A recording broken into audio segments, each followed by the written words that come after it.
पांचवा चरण हुआ। इंडी गठबंधन पूरी तरह परास्त हो चुका है। खुद को जनता का माई बाप समझने वाले इन्हें जनता ऐसी करारी हार देगी कि दुनिया देखती रह जाएगी। ये जो बीजेपी के लोग बोल रहे हैं जितनी सीटें आएंगी उतनी सीटें आएंगी, मैं सीधा बता देता हूं आपको, इनको 150 से ज्यादा नहीं मिलने वाली है। 5 चरण में मोदी जी 310 क्रॉस कर गए हैं। इंडिया गठबंधन उत्तर प्रदेश में 79 सीटें जीत रहा है। कांग्रेस और इंडी गठबंधन से जुड़े हुए जितने भी दल हैं जो आज अनुसूचित जाति, जनजाति और पिछड़ी जाति के आरक्षण के अधिकार पर सेंध लगाना चाहते हैं, इनको पूरी तरह 4 चरणों में खारिज कर चुका है। यूपी में तो कांग्रेस का वैसे भी सफाया है। 4 जून को इंडिया गठबंधन को अपने दम पे 300 से ज्यादा सीट मिल रही हैं और इंडिया गठबंधन देश को एक साफ सुथरी और स्थिर सरकार देने की दिशा में बढ़ रहा है। अच्छा अमित शाह जी ऐसे ही खाते रहिए ताकि उल्टा होता रहे। कोई बात नहीं, मतलब ऐसे सपने देखने में कोई गलती नहीं है। नादानी में इस तरीके की बातें लोग कहते हैं। 14 में भी कही थी, 19 में भी कही थी।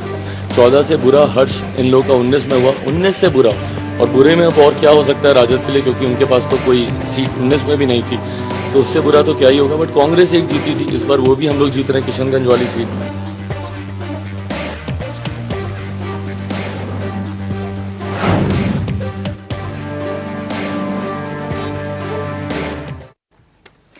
तो दावों का रण है, बाकी बचे 2 चरण हैं। 5 चरणों में 428 लोकसभा सीटों पर चुनाव पूरा हो चुका है और अब दोनों ओर से सीटों को लेकर दावे पर दावे हो रहे हैं और इन्हीं दावों के शोर के इर्द गिर्द आज हमारी सियासी चर्चा भी है, क्योंकि देश के प्रधानमंत्री ने कहा कि इंडी गठबंधन पूरी तरह से परास्त हो चुका है। तो अमित शाह दावा कर रहे हैं कि 5 चरणों में एनडीए ने 310 सीटें पार कर ली हैं, यानी कि 5 चरणों में एनडीए पूर्ण बहुमत हासिल कर चुका है 310 सीटों के साथ, अमित शाह का दावा है। वहीं दिल्ली के मुख्यमंत्री आम आदमी पार्टी के सर्वे सर्वा अरविंद केजरीवाल दावा कर रहे हैं कि इंडिया गठबंधन ने 300 सीटें क्रॉस कर ली हैं। 300 सीटें क्रॉस करने का दावा अमित शाह भी कर रहे हैं और अरविंद केजरीवाल भी। उधर उत्तर प्रदेश के मुख्यमंत्री बार बार 400 पार का नारा लगा रहे हैं। मोदी और योगी फैक्टर। और उत्तर प्रदेश में अखिलेश यादव कह रहे हैं कि 400 क्या 143 सीटें भी बीजेपी नहीं जीत पाएगी। आंकड़ों की बात करेंगे आज और इन्हीं आंकड़ों के इर्द गिर्द कई सियासी किस्से भी हैं। 2019 में 5 चरणों की 428 सीटों में से एनडीए को 275 सीटें हासिल हुई थी। 2019 में 5 चरणों में 428 सीटों पर चुनाव हुए थे और इस बार एनडीए 428 में से 310 सीटों पर जीतने का दावा कर रहा है, यानी दावों का रण है और बाकी बचे 2 चरण हैं। अब आंकड़ों की जुबानी ही कहानी को समझिए। 5 चरण, अभी हम मेहमानों की तरफ रुख करेंगे, लेकिन उससे पहले जो दावे हैं उन दावों के इर्द गिर्द आंकड़ों को समझिए। 20 राज्यों में मतदान पूरा हो चुका है। 5 केंद्र शासित प्रदेशों में वोटिंग पूरी हो चुकी है।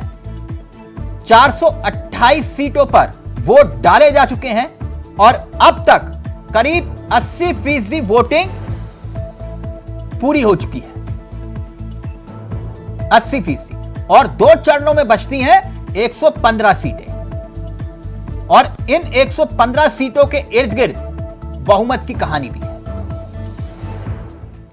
5 चरण 428 सीटों की कहानी को समझिए। जब पहले 2019 में इन्हीं 428 सीटों पर 5 चरण में चुनाव हुआ था तब बीजेपी को 238 सीटें मिली थी, 238, और एनडीए को मिली थी 275 सीटें, और कांग्रेस के खाते में आई थी महज 44 सीटें, और यूपीए, तब यूपीए था, और यूपीए को मिली थी 85 सीटें, और अन्य के खाते में 68 सीटें। यह 2019 की कहानी हम आपको बता रहे हैं। और आज दावे क्या हैं दोनों तरफ से कि 300 हम जीत गए। 428 में से अमित शाह कह रहे हैं 300 हम पार कर चुके, और इंडिया गठबंधन कह रहा है 300 हम पार कर चुके। लेकिन तब यह कहानी थी कि 300 कोई पार नहीं किया था 5 चरण के चुनाव में। तब भी बीजेपी को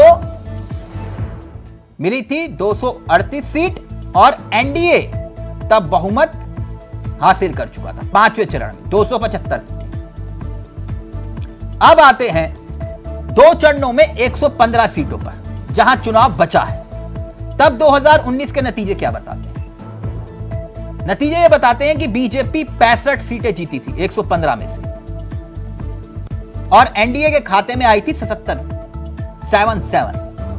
और कांग्रेस को मिली थी महज 8 सीटें, और यूपीए के खाते में आई 9, और अन्य के खाते में गई 29 सीटें।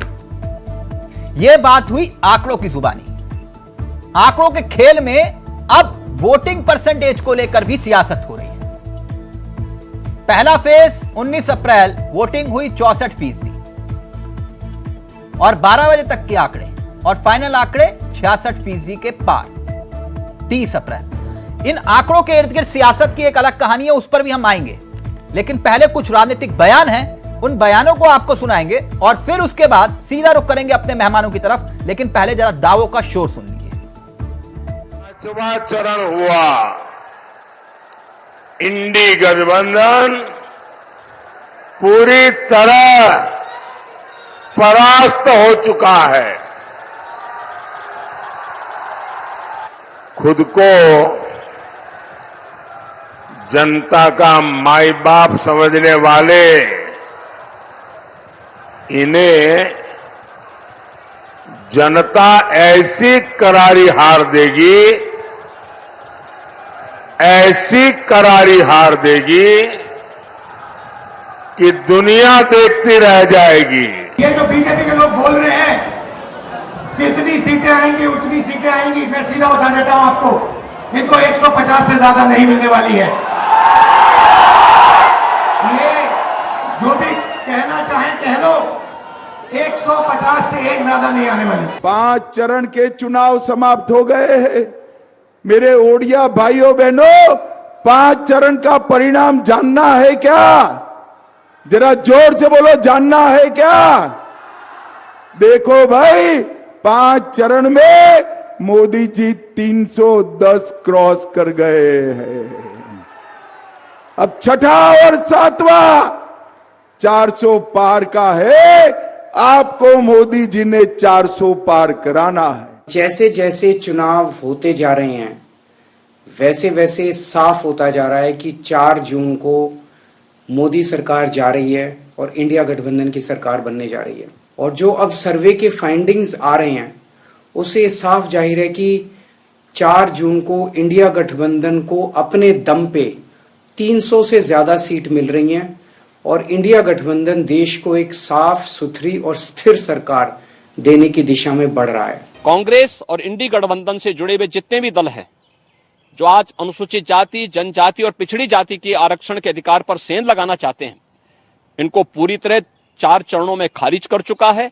यूपी में तो कांग्रेस का वैसे भी सफाया है, बुनी नहीं खुलने वाली इनकी। इंडिया गठबंधन उत्तर प्रदेश में 79 सीटें जीत रहा है।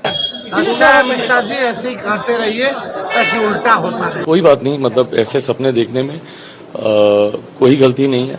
नादानी में इस तरीके की बातें लोग कहते हैं। 14 में भी कही थी, 19 में भी कही थी।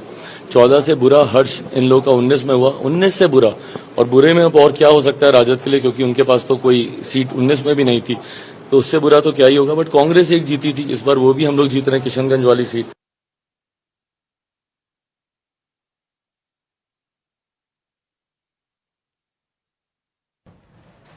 तो दोनों तरफ से दावों का शोर है। अब सियासत में किसका जोर है, सीधा रुख करेंगे अपने मेहमानों की तरफ और समझेंगे सियासत का यह घटना चक्र कहां घूम रहा है, और आंकड़ों की जुबानी ही बात करेंगे क्योंकि कुछ और दिलचस्प आंकड़े हम आपको दिखाएंगे। हमारे साथ 4 मेहमान आपकी स्क्रीन पर आ चुके हैं। अश्वनी शाही जी बीजेपी के चेहरे हैं, संदीप त्रिपाठी जी कांग्रेस के चेहरे हैं, राम प्रताप जी समाजवादी पार्टी के चेहरे हैं, और सर्वेश जी हमारे साथ जुड़ चुके हैं, राजनीतिक विशेषज्ञ हैं। आप सभी का बहुत बहुत स्वागत है। सबसे पहले त्रिपाठी जी आपसे ही शुरुआत करेंगे इस कार्यक्रम की। साहब, अमित शाह जी कह रहे हैं कि 310 सीटें क्रॉस हो गई हैं 428 में से, और आप भी कह रहे हो 300 सीटें क्रॉस हो गई हैं। साहब, सीटें तो कम हैं, इस हिसाब से तो 600 का आंकड़ा पहुंच गया, 300 आपके 300 उनके, बड़ी कंफ्यूजन हो रही है साहब। त्रिपाठी जी। देखिए तिलक जी, अमित शाह जी वही हैं जिन्होंने देश को एक बड़ा राज खोला था और एक बहुत बड़ा मोदी जी का झूठ जनता के सामने खोला था। हमें याद होगा जब हम ये कहते थे कि 15 लाख कब आएंगे, 15 लाख कब आएंगे, तो अमित शाह जी वो नेता थे जिन्होंने ये बताया था कि 15 लाख एक जुमला था। तो आज भी अमित शाह जी वही जुमला कर रहे हैं। नहीं, मैं आंकड़ों की बात कर रहा हूं आज।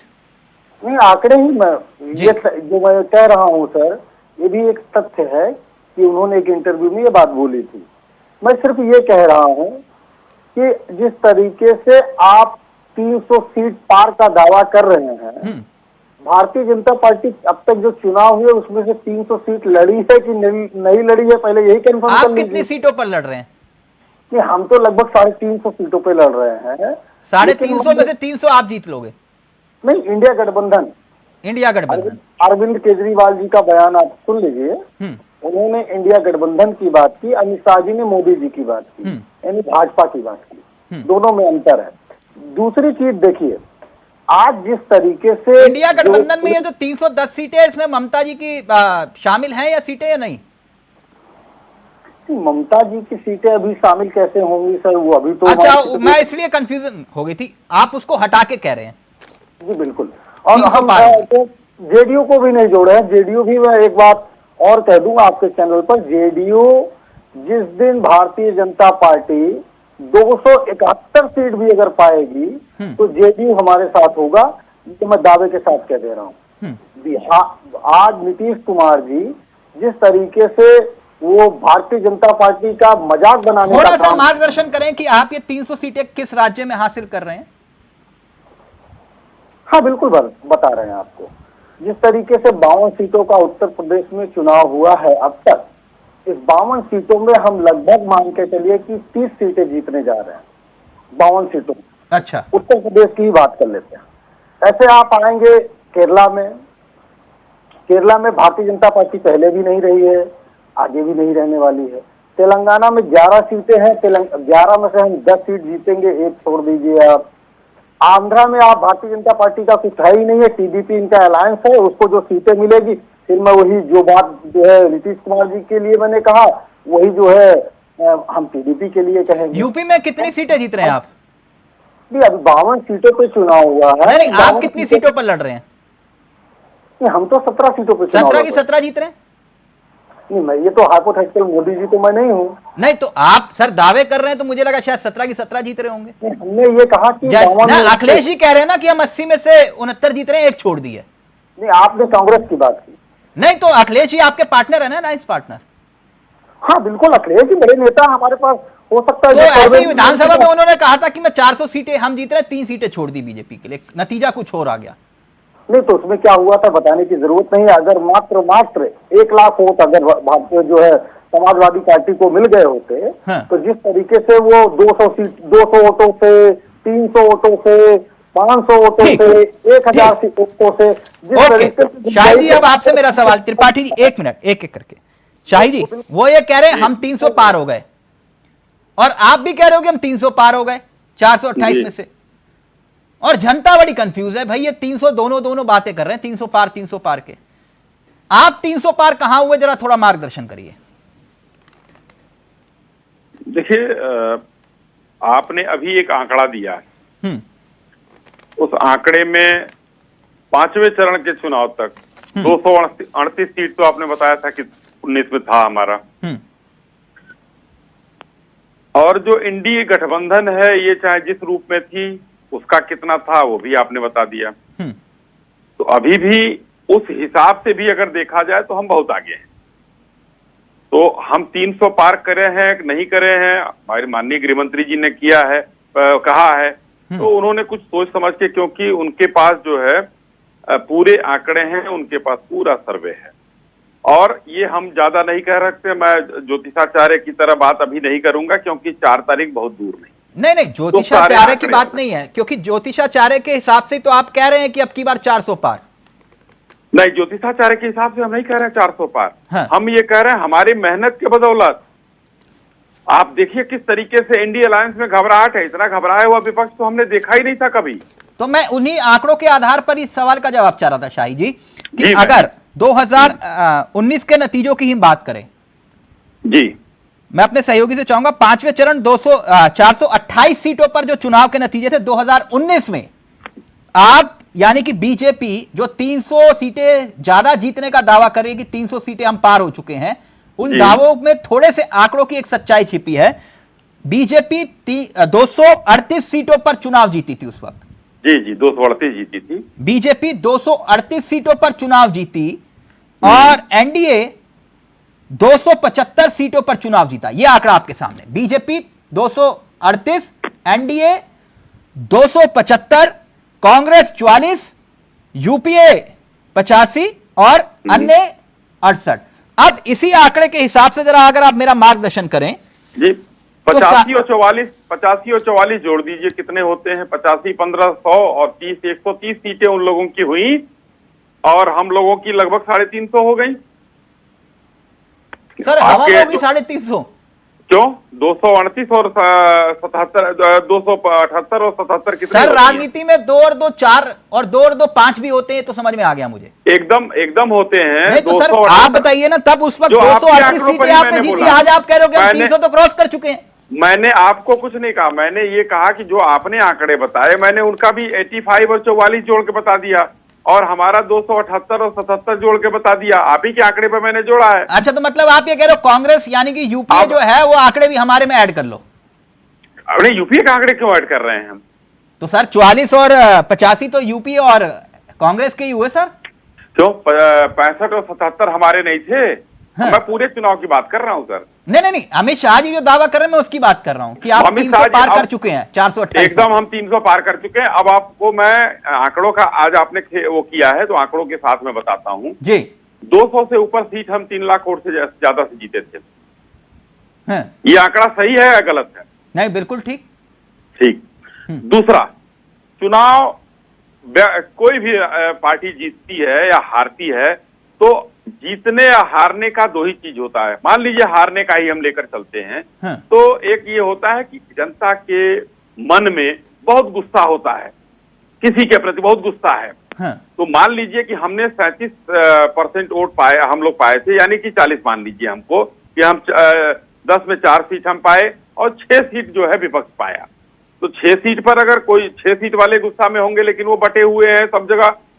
भाई बंगाल दिख रहा है आपको। ओके, यानी आप ये कह रहे हो बटे हुए इसलिए हम जीत रहे हैं? नहीं, मैं कह रहा हूं कि शोर आपको ज्यादा सुनाई देगा 6 लोगों का। हम 4 पर ही सरकार बना लिए थे तो हमारा इंटैक्ट वो रहेगा 4। आपको हमारा शोर कम सुनाई देगा। सरकार बन गई थी दूसरा तो हाँ एकदम बनेगी। दूसरा, हाँ। अगर कोई भी व्यक्ति ये होता है कि भाई हाँ हमको ये सरकार बदलनी है, हाँ। और इसको प्रधानमंत्री बनाना है, वो भी देश में नहीं दिख रहा है। ठीक ओके त्रिपाठी जी, जल्दी से फिर मैं राम प्रताप जी के पास जाऊंगा, विद्वान व्यक्ति हैं, वो भी अपने आंकड़ों के जरिए समझाएंगे कहानी को। जल्दी से त्रिपाठी जी, वो ये कह रहे हैं हम चौथे चरण में जो है वो 300 पार, मतलब जो है 200 पार कर चुके थे, कुछ इस तरह की बात शाही जी ने की। कहा बहुमत तो उसी वक्त चौथे चरण में आ गया था। देखिए तिलक जी, ज्यादा बड़ी बात मैं नहीं करूंगा, सिर्फ इतना करूंगा कि मोदी जी जितना जनता को जगा रहे हैं या योगी जो है अमित शाह जी जितना जनता को जगा रहे हैं उससे ज्यादा अपने पार्टी के नेताओं को जगा रहे हैं। क्योंकि ना शिवराज सिंह निकल के जा रहे हैं, ना वसुंधरा राजे जी निकल के आ रही हैं, ना येदियुरप्पा निकल के आ रहे हैं। सिर्फ और सिर्फ मोदी जी, अमित शाह, जेपी नड्डा और राजनाथ जी के 1-2 सभाएं आप देख लीजिए। इसके अलावा कोई भारतीय जनता पार्टी का नेता निकलने को नहीं तैयार है। वो बार बार जो है पानी का छींटा डाल रहे हैं, ए उठो भाई उठो, हम गए, जीत गए, आ गए आ गए आ गए आ गए, कोई उठने को नहीं तैयार है। तो ये हार तो भारतीय जनता पार्टी के लोगों ने मान ली है सर। कल तक तो आप भी अमेठी नहीं आ रहे थे।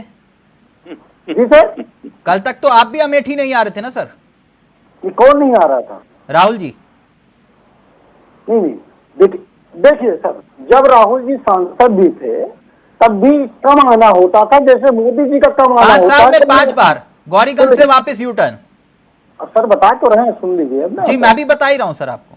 सर एक बात और मैं बता देता हूँ जी। सर, जहाँ आपका परिवार होता है, परिवार के लोगों से जब आप नाराज होते हैं तो कुछ दिन आपकी नाराजगी जाहिर होती है और दिखती है, और नाराज होना जायज भी था। अच्छा, तो अब अभी नाराज है वो? उन्होंने कांग्रेस के नेताओं ने स्पष्ट कहा है भाई। आप देखिए ना सर, वहाँ के बहुत सारे लोकल कैंपेनर जो भी थे वो ये कह रहे थे, जनता ने हरा दिया, जनता से नाराज हो गए। वाह भाई वाह नेताजी। अरे सुनिएगा ना सर, नहीं तो आप ही कह रहे हो त्रिपाठी जी, जनता ने हरा दी, जनता से नाराज हो गए आप। सुन, अब पूरी बात हो जाने दीजिए, तब अर्थ का अनर्थ हो जाता है जब आधी बात रहती है। तो मैं ये कह रहा हूँ कि हमारे लोकल नेता जो भी हैं वो भाषणों में इस बात का जिक्र करते हैं कि आपने राहुल जी के साथ जो अन्याय किया उसका पश्चाताप ये होगा कि आप केएल शर्मा जी को जिताकर भेजिए। हाँ, अन्याय जिनके साथ हुआ वो जो है अन्याय दूसरे के खिलाफ जो है वोट डाल के दे देना। ठीक है, ओके, अन्याय का जवाब। ओके, मैं आपकी बात मान गया। राम जी कैसे हैं सर आप? राम प्रताप जी मेरी आवाज आ रही है सर आपको? जी सर आपके ऑडियो में कुछ प्रॉब्लम आ रही है, क्या मुझे सुन पा रहे हैं आप? एक मिनट, इसको चेंज। मैं सर दोबारा से कनेक्ट करवा रहा हूं। सर्वेश जी, सुना आपने, दोनों तरफ से दावे हो रहे हैं, लेकिन किसके दावों में कितना दम, आंकड़े कुछ और बयां कर रहे हैं। लेकिन शाही जी कह रहे हैं कि 300 पार तो हम कर चुके, अब बात 400 की है 2 चरणों में। देखिए, आपने शुरुआती तौर पर सारे आंकड़े दिखा दिए, तो मैं उस पर बात नहीं करूंगा। मैं सबसे बात करूंगा आंकड़ों पे, तो मैं यूपी को लेके चलूंगा। यूपी को इसलिए लेके चलूंगा क्योंकि सर्वेश्वर जी फोन अगर पास ले आएंगे तो आपका ऑडियो परफेक्ट आएगा। अब आ रही है जी? मैंने कहा कि अगर यूपी जो जीतता है वही सेंटर में सरकार बनाता है। हाँ। 2004 में बीजेपी हार गई, वाजपेयी जी का जो ये था इंडिया फेल हो चुका।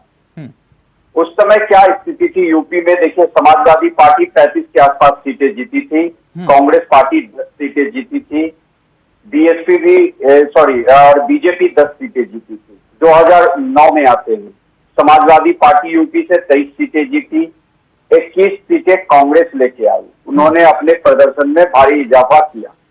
बीजेपी का वही 10 सीट का 10 सीट था। अब हम 2014 और 19 में देख लिए कि यूपी में बीजेपी ने कैसे कितना सीट लिया। पहले 2014 में 72 सीटें और फिर 62 सीटें, बाद में 2 सीटें और ऐड कर ली। मैं केवल बीजेपी की बात कर रहा हूं, एनडीए की बात नहीं किया। अब मुझे ये बता दीजिए, जब समाजवादी पार्टी के प्रणेता संस्थापक मुलायम सिंह जी थे, तो अपनी लाइफ टाइम का मैं कहता हूं कि 2004 का लोकसभा का शायद, अगर मैं सही हूं, बेस्ट प्रदर्शन था उनका वहां पे। आप 2019 में देख लीजिए, मायावती का भी वोट बटोर के माननीय मुलायम सिंह जी 90,000 वोटों से जीते 90 या 95,000 वोटों से जीते हैं, जबकि मायावती का भी वोट उनको मैनपुरी में ट्रांसफर हुआ। तो किस दावे के साथ जो कांग्रेस मात्र 17 जी थोड़ा सिक्के के 2 पहलू होते हैं। इस बार समाजवादी पार्टी को विधानसभा में कितने प्रतिशत वोट मिले थे? क्योंकि आपने एक पहलू बताया, मैं दूसरे पहलू पर आ रहा हूं। आप दूसरे पहलू पे आ रहे हैं, बहुत अच्छी बात। विधानसभा का चुनाव अलग मुद्दे पे होता है, लोकसभा का चुनाव अलग मुद्दे पे। अच्छा, तो मतलब विधानसभा की जनता अलग होती है और लोकसभा की जनता अलग होती है? जनता अलग नहीं होती है, मुद्दे अलग होते हैं। उन जनता उस समय स्थानीय मुद्दों को देख के चुनाव लड़ती है। लेकिन इस बार का चुनाव स्थानीय मुद्दों के ज्यादा इर्द गिर्द घूमता हुआ दिखाई दे रहा है, क्या मैं गलत हूं? नहीं, आप गलत नहीं है। हाँ। लेकिन स्थानीय मुद्दों के साथ साथ सबको एक ही तो जो समाजवादी पार्टी मुलायम सिंह यादव के बूम, जैसे आप बता रहे हो, जब वो बिल्कुल अपने चरम पर थे तब भी इतने प्रतिशत वोट हासिल नहीं किए जितने इस बार विधानसभा के चुनाव में हासिल किए। मैं गलत तो नहीं हूं ना? देखिए आप गलत नहीं है, लेकिन विधानसभा के चुनाव का दलील हम यहाँ पे नहीं ले सकते। त्रिपाठी जी जल्दी से आप जवाब दीजिए, फिर राम जी मैं आपके पास आ रहा हूँ। वो ये कह रहे हैं विधानसभा का मामला अलग है, लोकसभा का अलग है। बिल्कुल सही कह रहे हैं, 1 मिनट, फिर राम जी का कनेक्ट करिए प्लीज जल्दी से। त्रिपाठी जी बोलिए। तिलक जी, किसी भी पार्टी के कार्यकर्ता और उसके जो नेता होते हैं, छत्रप नेता होते हैं, प्रदेश के नेता होते हैं, और ये सारे मिलकर किसी पार्टी को मजबूती की तरफ लेके जाते हैं। और जिस तरीके से गठबंधन भारतीय जनता पार्टी ने किया था, अब तक का जो गठबंधन था, वो सारे वोट बैंक मिला के मोदी जी 35% तक पहुंचते थे। आज स्थिति ये है कि उनके साथ न वो वाली शिवसेना है, न वो वाली जो है अकाली दल है, ऐसे बहुत सारे दल ने इनका साथ छोड़। आपके पास भी कहाँ है? अरे हमारे साथ उद्धव शिवसेना है, एनसीपी है। कौन सी वाली शिवसेना? हमने कौन सी वाली एनसीपी? उद्धव सर, मूल वाली, जिन्होंने बनाई सर पार्टी के संस्थापकों की सर। और जनता इसी में तो कंफ्यूज है सर, असली कौन है नकली कौन है। खैर कोई बात नहीं, राम जी जुड़ गए हमारे साथ। मैं तो सिर्फ सर्वेश्वर जी की बात को आपके पास लेकर गया था। वो ये दावा कर रहे हैं कि भाई जो है विधानसभा में इतने प्रतिशत वोट मिले, और आप इस आधार पर कह रहे हो कि आपको इस बार कितने वोट मिलेंगे।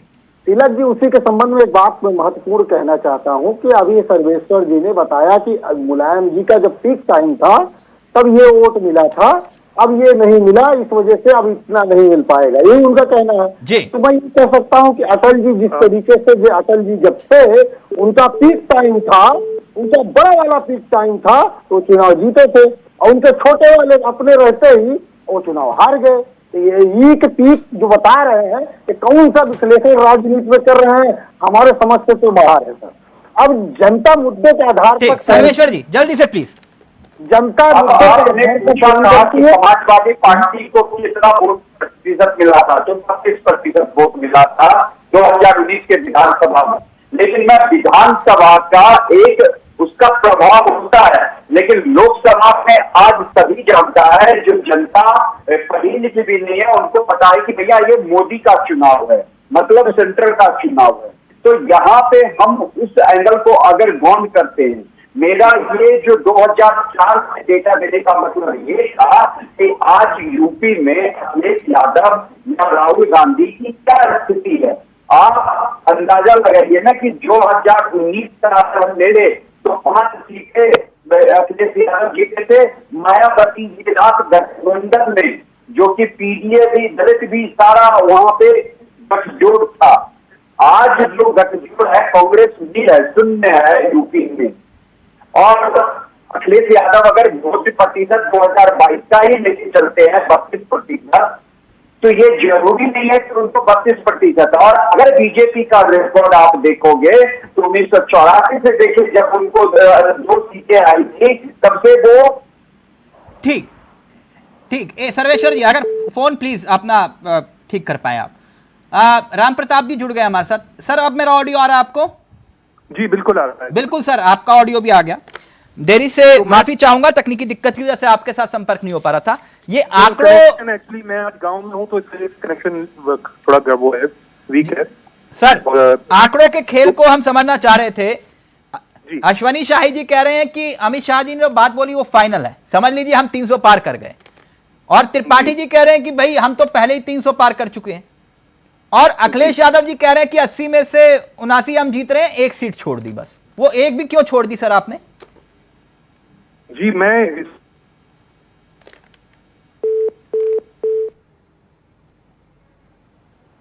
सर मैं जवाब दे देता हूं। जी बोलिए त्रिपाठी जी जल्दी से प्लीज, फिर मैं शाही जी को वक्त दे रहा हूं। अभी आपने कहा कि 1 सीट क्यों छोड़ दी, तो इसलिए छोड़ दी, वो अखिलेश जी ने कहा कि हम वहां पर अभी लड़ाई में हैं और हम अगर अच्छे से लड़ेंगे तो वो भी जीतेंगे। और एक बात और मैं कह दूं सर, राजनीति संभावनाओं का सर अपार जो है ये खेल होता है। शाही जी ये कह रहे हैं 80 की 80 जीत जाएंगे हम। अरे भाई अब देखिए, लड़ ही नहीं रहे हैं 80। अब इंडिया अलायंस के चक्कर में जो है अब 17 पर लड़ रहे हैं, 80 जीत जाएंगे। गठबंधन की बात कर रहे हैं भैया, तो कैसी पास राजा वाली बात करनी? नहीं, अब इंडिया, अब वही तो हम देख रहे हैं, इंडिया का गठबंधन अच्छी बात है। वो क्या कहते हैं, बढ़ाने को का है गालिब। आज आपके मुंह से इंडिया गठबंधन निकला, मतलब सुर बदले हुए हैं। जब नाम ही नहीं है, इंडी है, उसमें एक का अब मतलब देखिए, अलायंस होता है, फिर तो कहाँ से कहें? तिलक जी, देखिए, देख लीजिए, मुद्दे से नहीं भटकाने मानेंगे की सर। बात तिलक जी। अभी तक इन्होंने कहा इंडिया गठबंधन, फिर तिलक जी, इंडी करने अब लगे। देखिए इतनी बढ़िया बहस हो रही है। नहीं करनी चाहिए अश्विनी भाई, वैसे भी आप अश्विनी भाई बात आप मान लीजिए, सत्ता परिवर्तन होने जा रहा है। अब आप लोगों का तो दिन लौटने वाला है, जो ये खरबिरैया गई है आपके पास, ये फिर कहीं न कहीं निकलेंगे, तब आप लोगों का नंबर आएगा सर। आप लोग माला खुद ही जपिए, इसलिए कि जब आप आते हैं और आपका काम मैं देखता हूँ, इतनी मेहनत देखता हूँ, तो मुझे दया आती है सर कि कोई बसपा से चला आ रहा है, टिकट ले लिया, कोई सपा से चला आ रहा है, टिकट ले रहा है, तुरंत यहाँ भाजपा से जो कांग्रेस छोड़ा आया, टिकट ले लिया। आप सर इतनी काबिल आदमी। एक मिनट त्रिपाठी जी, बात पूरी करें शाही जी, फिर मैं समाजवादी पार्टी के चेहरे जुड़ गए जल्दी से शाही जी। जी देखिए, एक्चुअली होता क्या है कि 4 तारीख को इन लोगों का फोन हो जाएगा बंद। 2% वोट और 1 सीट वाली पार्टी के नेता हैं संदीप जी। और चलिए ठीक है, समाजवादी पार्टी के कंधे पर आप लेकर चल रहे हैं। और आपने अभी एक बहुत अच्छी बात कही कि सर्वेश्वर जी से आपने कहा कि समाजवादी पार्टी को विधानसभा में कितने वोट मिले थे। अच्छी बात है, आपने सही कहा। उन्होंने भी बात जो कहा उसको भी गौर करने वाली बात है कि मायावती जी और मुलायम सिंह जी का जो बेमेल गठबंधन हुआ था, हाँ। उसमें मायावती जी मैनपुरी में प्रचार करने चली गई थी। सारे वोट इधर से उधर किए थे उन लोगों ने, दलितों के, हाँ। और मुस्लिमों के, यादवों के, एमवाई फैक्टर था सब कुछ, लेकिन 90,000 वोट से माननीय मुलायम सिंह जी चुनाव जीते। ठीक शाही जी, मैं आप ही की बात, मैं राम जी के पास बहुत देर से वेट कर रहे हैं, लेकिन सिक्के का एक पहलू यह भी है कि आप और ओपी राजभर जी गठबंधन की परीक्षा थी, घोसी में चुनाव हार गए थे, था ना सर? यही जनता थी। हाँ, लेकिन हमने तो ये भी एक पहलू है ना सर। एक मिनट, राम जी जुड़ गए, बहुत देर से वेट करें। शाही जी पूरा वक्त फिर आपको दूंगा, कुछ आंकड़े भी हैं। राम सर, अब मैं आपके पास उन्हीं सवाल के साथ आ रहा हूं, कैसे किस और आधार पर अखिलेश जी कह रहे हैं कि 79 हमारी 1 सीट छोड़ दी? जी, तो मैं आपको जो है एक बात कहना चाहूंगा कि हर इलेक्शन का एक अपना समीकरण होता है, और इस बार का जो इलेक्शन है उसमें मैं देख रहा हूं कि एक बहुत बड़ी एंटी इनकम्बेंसी है बीजेपी के अगेंस्ट, और एक ट्रस्ट डेफिसिट जो है वोटर में डेवलप हुआ है कि कई सारी बातें पिछले 10 साल में कही गई, कोई बात पूरी नहीं हुई, चाहे वो किसानों की हो या वो गरीबों की हो या नौकरियों को लेके हो, तो वो मुद्दे तो आज भी ज्वलंत हैं और वोटर इस बार थोड़ा डिसइल्यूजन्ड है। और वही 4-5-6% का जो वोट शिफ्ट अगर होगा तो that will lead to change of government in the centre. अब मैं बीजेपी स्पोक्सपर्सन जो एक बात कह रहे थे कि उन्होंने कहा कि 200 सीट पे ये लोग 3 लाख के मार्जिन से जीते थे, एग्रीड, बट 170-180 सीटें ऐसी थी जिसमें कि ये लोग मात्र 10,000 के मार्जिन से जीते या हारे थे। Now those are the bellwether seats according to me, जिसमें कि ये अगर 20-30-50,000 का वोट का भी शिफ्ट होता है तो that will go away from BJP and go towards us as in the India bloc. ईमानदारी से राम सर, ये एक मिनट, इसमें कोई दो राय नहीं कि संगठन के रूप में उत्तर प्रदेश में आप लोग मजबूत हैं, ठीक, लेकिन क्या कांग्रेस उतनी मजबूत है जिस आधार पर आप ये कह रहे हैं कि भैया 80 में से 79 हम जीत लेंगे? ईमानदारी से नहीं, कांग्रेस क्यों, और जब गठबंधन में चुनाव लड़ा जाता है तो इंडिविजुअल पार्टनर की स्ट्रेंथ को जो पार्टनर्स हैं वो कॉम्प्लीमेंट करते हैं। तो अगर सहारनपुर में कांग्रेस लड़ रही है या जो फतेहपुर सीकरी में अगर कांग्रेस लड़ रही है, बट समाजवादी पार्टी का काडर उसको सपोर्ट कर रहा है और कॉम्प्लीमेंट कर रहा है, तो it is the joint strength which will decide the victory and not just alone Congress और समाजवादी पार्टी। शाही जी रिएक्ट करना चाह रहे हैं, शाही जी प्लीज जल्दी से जवाब दीजिए। देखिए राम प्रताप जी जो बातें कह रहे हैं आंकड़ों पर कह रहे हैं, मैं भी एक उदाहरण के साथ बात करना चाहता हूं। अभी कल चुनाव बीता है और हमारे लखनऊ शहर में मैं रहता हूं, हमारे यहाँ 2 चुनाव थे, माननीय राजनाथ जी लड़ रहे थे और पूर्वी विधानसभा का चुनाव था जी। भारतीय जनता पार्टी के कार्यकर्ता हर घर में पर्ची पहुंचाने के नाम पर हर घर में टच किए, और समाजवादी पार्टी और कांग्रेस जो एनडीए अलायंस है उनके लोग वोट मांगने तक नहीं आए, यानी कि कार्यकर्ताओं का अभाव है, या तो वोट के मतलब उनके लिए जो है बेरुखी है उनकी पार्टी में, जो भी कारण रहा हो मैं नहीं कह सकता, लेकिन भारतीय जनता पार्टी का कार्यकर्ता हर घर में गया है। दोनों में अंतर यही दिख रहा है, तो ये पूरे देश में दिख रहा है, ऐसा नहीं है। जी जी, वो ये कह रहे हैं हमारा वोटर तो घर से निकला वोट डालने के लिए, आपका वोटर बाहर नहीं निकला। वेरी सब्जेक्टिव इश्यू, लेकिन अभी भारतीय जनता पार्टी के राष्ट्रीय अध्यक्ष जी ने कहा कि साहब आरएसएस की अब हमें जरूरत नहीं है, तो उसके पीछे अगर आप देखिए, थोड़ा वो सा मैटर विचार करें तो दूसरा आरएसएस है। का कार्यकर्ता शायद बाहर नहीं निकल रहा है, इसलिए बीजेपी उन्होंने कहा कि अपने आप में सक्षम है चुनाव जीतने में। पर ये जो 5 से 7% का जो वोटर रिडक्शन हो रहा है, ये कौन है, ये पिछले डिबेट में भी मैंने आपसे कहा था, और ये एनालिसिस करने पे ये पता चल रहा है कि ये वो लोग हैं जो बीजेपी को ओवरवेलमिंगली सपोर्ट करते थे, लेकिन किसी न किसी वजह से डिसइल्यूजन्ड हैं, डिसएन्चेंटेड हैं, और इस वजह से वो वोट करने ही नहीं निकल रहे हैं। So this will be a net net loss. ये कैसे मानने की जो वोटर निकल रहा है वो आपका है? जी सॉरी सर, ये कैसे मानने जो वोटर बाहर निकल रहा है वो आपका है? नहीं, मैं ये नहीं कह रहा हूं कि वो हमारा है। हाँ। मैं ये कह रहा हूं कि वो वोट नहीं डालने जा रहे हैं, वो मेरे विचार में बीजेपी का वोटर है, क्योंकि वो जो एरिया वाइज और सेगमेंट वाइज जो हम लोग एनालिसिस कर रहे हैं उसमें निकल के आ रहा है। नहीं, वो एरिया वाइज ही समझना चाह रहा हूं सर आपसे। तो जैसे लास्ट टाइम भी मैंने आपसे कहा था कि जो अर्बन सेगमेंट्स हैं वो बीजेपी का स्ट्रॉन्ग होल्ड है। और आपने लास्ट टाइम जो कहा था, आई रिमेम्बर कि मुझे कुछ याद आ रहा है, आपने ये कहा था कि जो बाहर निकल रहे हैं वो मुस्लिम आबादी है, राइट? मैंने कहा था कि बस्तियों से और जो लोअर मिडिल क्लास और लोग हैं वो लोग वोट करने ज्यादा प्रोपोर्शन में निकल रहे हैं। उसमें कुछ वोटर बीजेपी का भी है, जो लोग बेनिफिशियरी क्लास से हैं। हाँ। वो लोग voting for BJP, I imagine. ठीक, तो सर्वेश्वर जी प्लीज जल्दी से, फिर उसके बाद त्रिपाठी जी आ रहा हूं आपके पास। देखिए, दो तीन बिंदु हैं, मुझे उस पर बोलने दीजिएगा। मेरी पता नहीं नेटवर्क इशू के कारण आप रह गया था जी। पहला बिंदु जो आपने कहा मुस्लिम वोट, ये मैं पूरे दावे के साथ कहता हूं, मुस्लिम महिलाएं बुर्के में इतनी गर्मी में खड़ी है लाइन में, लेकिन हिंदू सबसे जाति पाति में डिवाइड है। और जो इन्होंने कहा अर्बन वोटर, वो इडियट्स सैटरडे संडे मनाने छुट्टियां लेने चले जाते हैं। दूसरी बात, अगर 2009 का आप देखेंगे आंकड़ा, तो यूपीए का जो वोटिंग प्रतिशत मिला था 58% मिले थे, और वो सरकार बना ली थी।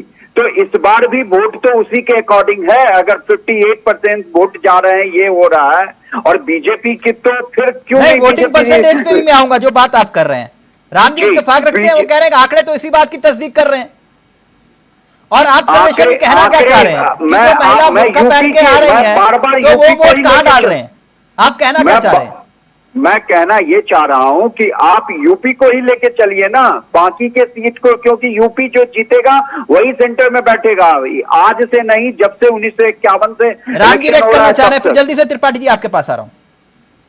यूपी का ही आंकड़ा आप मुझे बता दीजिए। अगर 32% विधानसभा में अखिलेश यादव को वोट मिला, 2% कांग्रेस को मिला, तब पर भी तो 34% ही है। 43% तो बीजेपी को मिला था, 13% भी तो उससे आगे है। 51 2019 में 51 मिला था, ये भी ध्यान रखिएगा।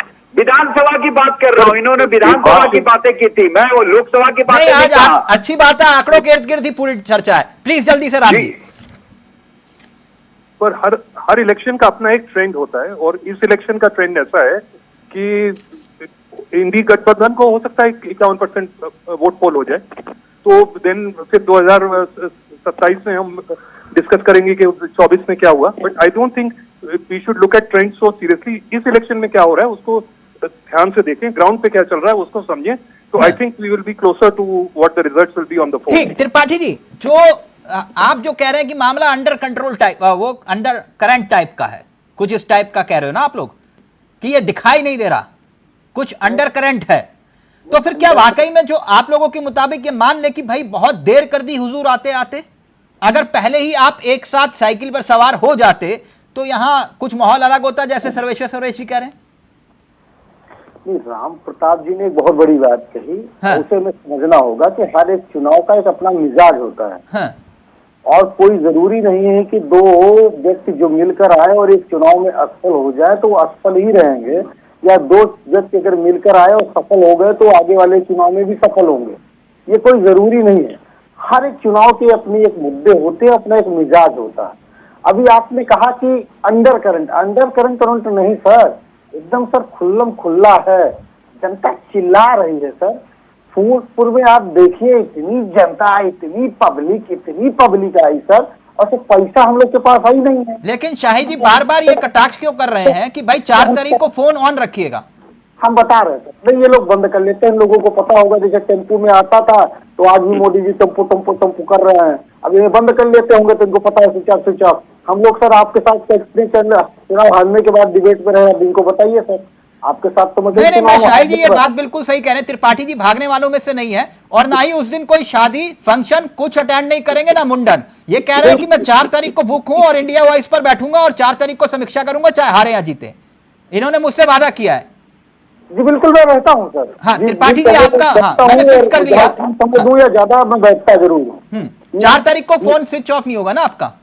नहीं सर, कभी नहीं हुआ है। और चार्ज करके रखिएगा पूरा। शाही जी प्लीज जल्दी से, फिर मैं आंकड़ों पे आ रहा हूँ। एक तो आंकड़े पे ही थोड़ी सी अगर आपकी अनुमति हो, शाही जी भी कहेंगे, मैं बोल दूं 2009 का आप जिक्र क्यों नहीं कर रहे हो? 2009 में आपको कितने % वोट मिले थे? अगर आपका वोट परसेंटेज 12-13% बढ़ सकता है, हाँ सर्वेश्वर जी, तो हमारा क्यों नहीं बढ़ सकता? जरा बताइए, आपका बढ़ सकता, आपका वोट प्रतिशत बढ़ जाएगा, ये तो बता दीजिए। क्या आपके नेताओं में कुछ आपसी तेलमेल नहीं है।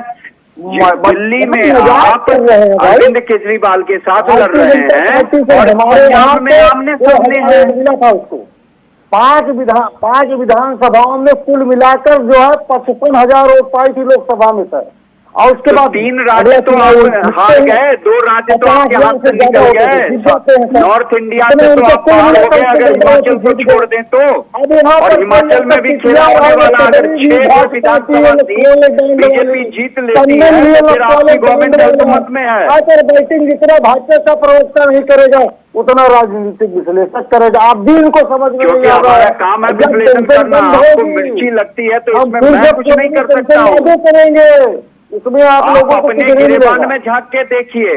आप इंडिया अलायंस बनाए हैं, ये क्या इंडिया अलायंस है? मुझे जरा सरकार बनाने जा रहे हैं, योग्यता समझाइए कि बच्चों का एक राज्य में गठबंधन में है, दूसरे राज्य में आमने सामने में है। आपका ये भी मान के चलिए, मतलब कुछ सपने देखना छोड़ दीजिए कि 2034 में इंडिया अलायंस का सरकार बनने वाला है। मैं अभी कह देता हूं।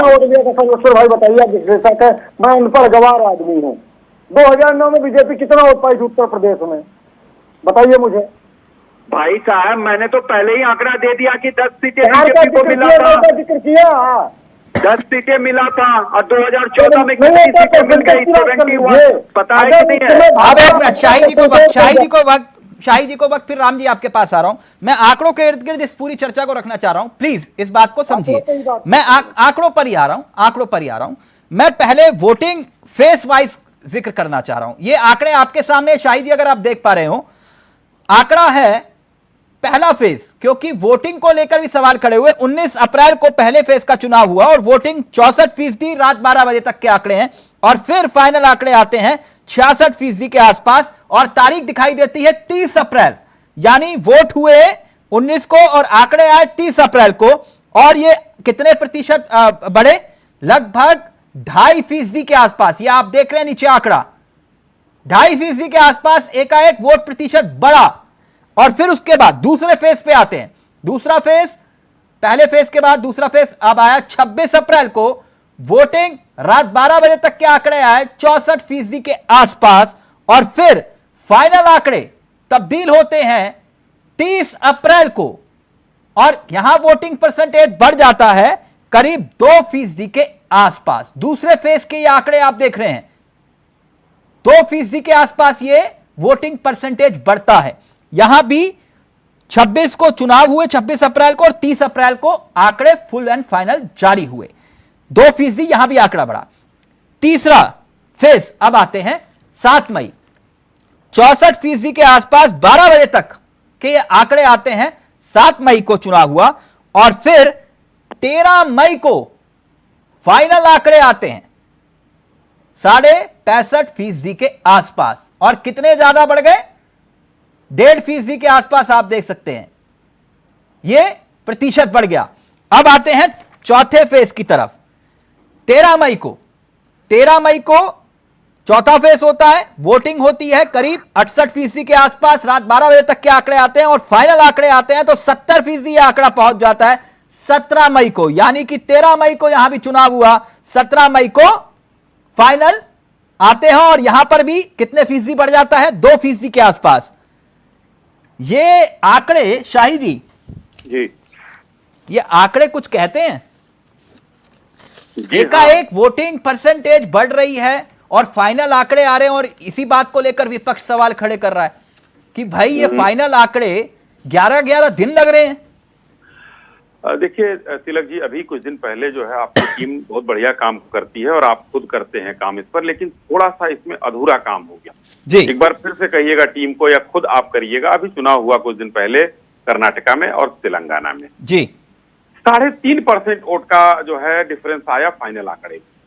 उसको किसी ने ना किसी विरोधी दल ने उठाया और ना किसी मीडिया ने उठाया। तो ये जब फाइनल टैली आती है तो हमेशा कुछ ना कुछ चेंजेस होते हैं, क्योंकि वो फाइनल। आपको हैरानी नहीं हुई इन आंकड़ों को देख के? मुझे उस समय भी हैरानी नहीं हुई थी, हम चुनाव हारे थे, हमने तो सवाल नहीं उठाया था, हमें उस समय भी हैरानी नहीं हुई थी। हमें चूंकि देश की संस्थाओं पर भरोसा है। मैं कुछ आंकड़े और रख दूं आपके सामने? एकदम आप रख देश की दीजिए। संस्थाओं पे सबको भरोसा है, आप नहीं है, भरोसा है। अगर भरोसा होता तो 18 दल ईडी सीबीआई के खिलाफ जो है सुप्रीम कोर्ट ना जाते। अगर भरोसा होता तो चुनाव आयोग पर इतने उंगली ना उठती। हम तो आप ये कह रहे हैं कि चुनाव आयोग पर सवाल नहीं उठा सकते? हमको भरोसा है, जैसे हमको अपने देश के संविधान पर भरोसा है, वैसे संवैधानिक संस्थाओं पर भरोसा है। हमने कहा ना कि हम तो जब आप विपक्ष में होते थे तब भी तो आप चुनाव आयोग की चौखट पे जाते थे। तो हम तो जो है कर्नाटक में भी विपक्ष में है और तेलंगाना में भी है। 3.5% का अंतर आया। जल्दी से त्रिपाठी जी, फिर मैं आ रहा हूं राम जी आपके पास। हमने सवाल नहीं उठाया था। वो कह रहे हैं कि हमने सवाल नहीं उठाया, आप किस आधार पे सवाल उठा रहे हो चुनाव आयोग पे? त्रिपाठी जी, पहली बात तो वही बात वो गलत कर रहे हैं। कर्नाटका में लगभग 15,000 से ज्यादा लोगों ने शिकायत की थी चुनाव आयोग से पहले जी। हमने 3.5% अंतर का वो नहीं किया था। वो शिकायतें होती रहती हैं, वो तो करेंगे कि भाई वोट गलत पड़ा, ये गलत हुआ, वो करेंगे। ये वोटिंग परसेंटेज को लेकर दिल की धड़कन क्यों बढ़ रही है, जैसे ईसीजी टाइप का होता है मामला? सुनिए ना साहब, सुनिए ना, अभी आप कह रहे हैं कि आपको विश्वास है तो आप शिकायत नहीं करेंगे, तो भैया वहाँ पे विश्वास नहीं था क्या? अरे भाई, पोलिंग पार्टी अगर कहीं जा रही है, कुछ वोट गलत पड़ रहा है, वो किसी भाजपा नेता ने भाषण गलत दिया, कुछ और चीजें हुई, हमने फाइनल आंकड़ों की बात की है। वाले जाते हैं सब बेईमान है, भाजपा पार्टी वाले सब बेईमान है, बाकी सब ईमानदार है। चुनाव आयोग को जिसको वो नियुक्त करते हैं, जिसमें से सुप्रीम कोर्ट के जो है जज को निकाल कर बाहर कर दिया, वो मंत्री बनाते हैं। एमएस गिल को मंत्री बनाया गया था ना संदीप त्रिपाठी जी, वो जो है क्या से कहीं जिसको ये नियुक्त करेंगे वही ईमानदार होगा, बाकी सब चोर। अच्छा, नहीं, गिल साहब मंत्री बना दिए गए थे, और वो जज साहब जो है वो मुस्लिम, क्या नाम था उनका, याद नहीं आ रहा है, रंगनाथ मिश्रा का आपने क्या किया था, वो सब याद है, सब याद है, सबको याद है। तिलक जी, आपने हमको बुलाया है और सोनी जी को, सुनिए ना, चाय पीजिए, ठंडी हो रही है चाय, वैसे भी आप लोगों का सब काम ठंडा ही होने वाला है। वो चार को पता चलेगा ना, आइएगा चार को, फोन बंद मत करिएगा, आइएगा, चैलेंज कर रहा हूँ, आइएगा, धैर्य रखिए, चैलेंज है, 4 को आ जाइएगा। हाँ ठीक है, खूब चैलेंज कर रहे हैं। मोदी जी को बोल दीजिए, चौथी पास राजा को राहुल जी डिबेट के लिए भाई, अब क्योंकि सुप्रीम कोर्ट ने तो एक तमाचा मारा है कि भाई त्रिपाठी प्लीज बहस का स्तर मत गिराइए। आज मैंने आपसे पहले ही कहा था, आंकड़ों के आधार पर चर्चा कर रहा हूँ, पूरी बहस ना, पूरी चर्चा आप लोग संयम के साथ कर रहे थे। समझिए इस बात को। देखिए राम जी कितने बेहतर तरीके से अपनी बात को रख रहे हैं। सर 1 मिनट त्रिपाठी जी, आप इतने अच्छे प्रवक्ता हो के स्तर पे आ जाते हो। 1 मिनट, वो अश्विनी जी का जवाब था सिर्फ। 1 मिनट, अभी आंकड़े पूरे नहीं है। शाही जी कह रहे हैं कि ये कोई नई बात नहीं है, ऐसा होता रहता है। शाही जी, मैं पूरे आंकड़े आपके सामने और पढ़ देता हूं। आंकड़े कुछ और भी हैं। आंकड़े ये हैं कि जब पहले फेज की वोटिंग हुई, तब 19 अप्रैल को चुनाव हुए और अंतिम आंकड़े आए 30 अप्रैल को। 30 अप्रैल को यह आंकड़े आए, यानी कितने दिन? 11 दिन का अंतर। कितने दिन वोटिंग फेज का हम जिक्र कर रहे हैं? उसमें 11 दिन का अंतर था। शाही जी, मैं ये जिक्र कर रहा था आपसे। नहीं, एकदम सही है। ये देखिए आपके सामने अंतिम आंकड़े 30 अप्रैल को, 19 अप्रैल को चुनाव हुए, ये तो और दूसरे फेज के अगर आंकड़ों की मैं बात करूं, 26 अप्रैल को चुनाव हुए और अंतिम आंकड़े आए 30 अप्रैल को, यानी कि 4 दिन के अंतर के बाद। और तीसरे फेज की वोटिंग देखिए आप, 7 मई को चुनाव हुए, अंतिम आंकड़े आए 13 मई को, यानी कि कितने दिन के बाद? 6 दिनों के बाद। 17 मई 13 मई को चौथे फेज के चुनाव हुए। सर 1 मिनट आ रहा हूं ना, 1 मिनट आ रहा हूं। चौथे फेज का दोबारा से लाइए सर, चौथे फेज का जी, चौथे फेज का मैं आंकड़ा भी एक बार फिर से आपके सामने रख रहा हूं। चौथे फेज का जो आंकड़ा है, तीसरे फेज और दूसरे फेज के बाद जो तो चौथा फेज था, वो आंकड़ा भी, क्योंकि तीसरे फेज की वोटिंग में 6 दिन का अंतर था और चौथे फेज में अब यह आंकड़ा आपके सामने है 17 मई को 4 दिन का अंतर, यहां भी 13 मई को चुनाव हुआ और अब 5 फेज की वोटिंग हुई, कितने फीसदी वोट हुए इसका अंकगणित गायब है। इसी बात को लेकर विपक्ष सवाल उठा रहा है कि भाई ये हो क्या रहा है। शाहिद जी, अब स्क्रीन पर मैं जवाब दे देता हूं। देखिए, ऐसा है कि मैं यहाँ पर जो है भारतीय जनता पार्टी का पक्ष रखने के लिए बैठा हूं। मैं चुनाव आयोग का प्रवक्ता तो हूं नहीं, तो ये सवाल मुझसे बनता भी नहीं है, पहली चीज। अच्छा, आपसे नहीं पूछे सर? भाई हमसे क्यों पूछेंगे? आप चुनाव आयोग का आदमी बुलाकर बैठाइए कि भाई आपने क्यों गलत किया, वो बताएगा। नहीं, तो आपको हैरानी नहीं दूसरी बात, नहीं हैरानी, देखिए जी, हैरानी जिसको हो रही है, हम कह रहे हैं हमको भरोसा है। हाँ। उनका संस्थाओं को काम करने में। इससे पहले भी कभी ऐसा हुआ? सुप्रीम कोर्ट में विपक्ष ये कह रहा है क्या इससे पहले भी कभी ऐसा हुआ? 77 के चुनाव में हुआ है, 51 के चुनाव में हुआ है, बहुत सी चीजें हुई हैं, कहाँ नहीं हुई हैं। हाँ। बहुत धरती जो है वीरों से खाली नहीं रही। MS गिल को मंत्री ऐसे नहीं बना दिया गया था। अब MS गिल पे कहाँ पहुंच गए सर? क्यों ना पहुंचे हैं? ऐसे रंगनाथ मिश्रा को ऐसे नहीं बना दिया गया था। ये पूछ रहा हूं, ये वोटिंग परसेंटेज कम ज्यादा, पहले कम, फिर उसके बाद आंकड़े आते हैं कि वोटिंग परसेंटेज बढ़ गई। तो ये तो चुनाव आयोग से पूछना चाहिए। राम प्रताप जी किस बात को लेकर नाराजगी है? एक मिनट सर्वेश्वर जी, राम जी अपनी बात रखेंगे। राम जी ये कह रहे हैं कि भाई आंकड़ों को लेकर अगर दिक्कत है चुनाव आयोग जाइए ना आप लोग। गया है, नहीं जो गया है, मैं कह रहा हूँ 10 सेकंड दूंगा राम प्रताप जी के उसमें से। जो लोग गए हैं वो लोग वहां पर सुप्रीम कोर्ट आने दीजिएगा फैसला, क्या होता है क्या नहीं होता है। जी मैं एक 22 के चुनाव रियल यहाँ पे प्रेजेंट करना चाहता हूँ। राम जी, नेटवर्क में बहुत दिक्कत आ रही है, आपकी आवाज नहीं पहुंच रही। सर प्लीज, आपकी आवाज नहीं आ पा रही। फाइनल कमेंट त्रिपाठी जी आपका, फिर सर्वेश्वर जी आपके पास आ रहा हूं जल्दी से। वो कह रहे हैं अगर दिक्कत है तो जाओ चुनाव आयोग ना, कौन रोक रहा है आपको? कोर्ट जाओ, कौन रोक रहा है? कोर्ट लोग गए हैं सर, यही मैं बताना चाह रहा हूँ। क्या सर जो आपने आंकड़े दिए, क्या इसमें लोकसभा वाइज आंकड़े हैं क्या सर? पहले सर लोकसभा वाइज आते थे आंकड़े, फिर विधानसभा वाइज रहते थे और बूथ तक का उसमें सर पता रहता था कि कौन से बूथ पे कितने % वोट पड़े। क्या ये इन आंकड़ों में सर ये ऐसी चीजें हैं या नहीं है? हम सर यही कोर्ट पे गए हैं कि जो जिस तरीके से पहले आंकड़ा दिया जाता था वो आंकड़ा देने में।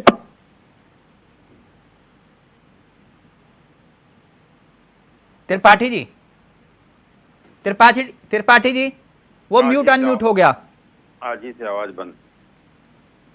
नहीं आज ही से आवाज नहीं बंद। त्रिपाठी जी म्यूट अनम्यूट हो गया, चेक करिए। नहीं सर, अनम्यूट तो नहीं है सर। हाँ आप ठीक है, आपकी आवाज बोलिए जल्दी से। हाँ सर, मैं ये कह रहा था कि चुनाव आयोग जिस तरीके से पहले आंकड़े लोकसभा वाइज और जो है बूथ तक के उसमें आंकड़े होते थे, हाँ। अब उस तरीके से आंकड़े देने में क्या दिक्कत है? अब तो मॉडर्न टेक्नोलॉजी है, AI, जिससे कल रोबोट से मोदी जी बात भी कर लेते हैं, तो अब ऐसी क्या दिक्कत है? टेक्नोलॉजी 11 दिनों का अंतर, आपको क्या दिक्कत इसमें क्या है, क्या हो सकता है? नहीं सर, नहीं, हम ये कह रहे हैं कि पारदर्शिता में कमी क्यों? ये नहीं तो आपको भय किस बात का है? मैं वो जानना चाह रहा हूँ, डर किस बात का है? अभी हमारे साथी ने कहा कि हम चुनाव आयोग पे हरदम विश्वास किए हैं। चुनाव आयोग पे तो इतना विश्वास किए थे कि सुप्रीम कोर्ट जो है लाल कृष्ण आडवाणी जी पहुंच गए थे और GVL नरसिम्हा जी इतनी मोटी किताब लिख डाले थे सर। लेकिन अब कह रहे हैं अब इसलिए कि इनका चुनाव आयोग बता तो रहे हैं सर। सर्वेश्वर जी, ये वोटिंग मैंने पूछा भय क्या है, वो नहीं बता रहे हो। नहीं सर, हमें भय सिर्फ भय सर लोकतंत्र में ये एक जागरूक इंसान होने के नाते, जागरूक नागरिक होने के नाते ये पारदर्शिता हरदम चुनाव आयोग में होनी चाहिए, हरदम डिमांड रहती है। तिलक जी, जो भी सवालिया निशान चुनाव आयोग के कार्यशैली पे लगाता है, 26 अप्रैल को ही चुनाव सुप्रीम कोर्ट ने, माननीय सर्वोच्च न्यायालय ने उनके मुंह पे करारा थप्पड़ मारा। जो EVM को लेके, और जो एक बहुत बड़ा वकील है हर समय ये करता है क्योंकि खुद को पार्टी से निकाल दिया तो उस पे तो इतना मुखर नहीं होता है। और कांग्रेस पार्टी से लेके तेलंगाना में जीत गए तो EVM सही, कर्नाटक में जीत गए तो EVM सही, हिमाचल में जीत गए तो EVM सही, और राजस्थान हार गए, MP हार गए, छत्तीसगढ़ हार गए तो EVM गड़बड़। लोकसभा में अगर चुनाव आयोग को आप करवाने तो दो, 2009 में जीत गए तो ईवीएम सही था, 2004 में जीते तो सब सही था, लेकिन जब हारते जा रहे हो तो ईवीएम चुनाव आयोग गलत हो गया। शर्म आनी चाहिए देश की। मैं आप सभी का आभार इस बात को लेकर व्यक्त करना चाहूंगा कि आज आंकड़ों के इर्द गिर्द चर्चा हुई, जो कि बहुत कम होती है, और आप लोगों ने संयम के साथ अपनी बात को रखा। इतना क्रोधित मत होइए, 4 तारीख अभी बाकी है, या कि जून 4 तो पता नहीं क्या हो जाएगा त्रिपाठी जी को। नहीं, मैं सबके लिए कह रहा हूं, गुस्सा मत होइए। सर्वेश्वर जी आपके लिए, शाही जी बहुत बहुत शुक्रिया आपका, त्रिपाठी जी आपका भी, सर्वेश्वर भी आपका भी, और राम जी आपका भी बहुत बहुत शुक्रिया। तो अब किसके दावों में कितना दम 4 जून को ही साफ होगा, लेकिन तब तक आंकड़ों के इर्द गिर्द सियासत घूमती रहेगी। नमस्कार, जय हिंद, जय भारत।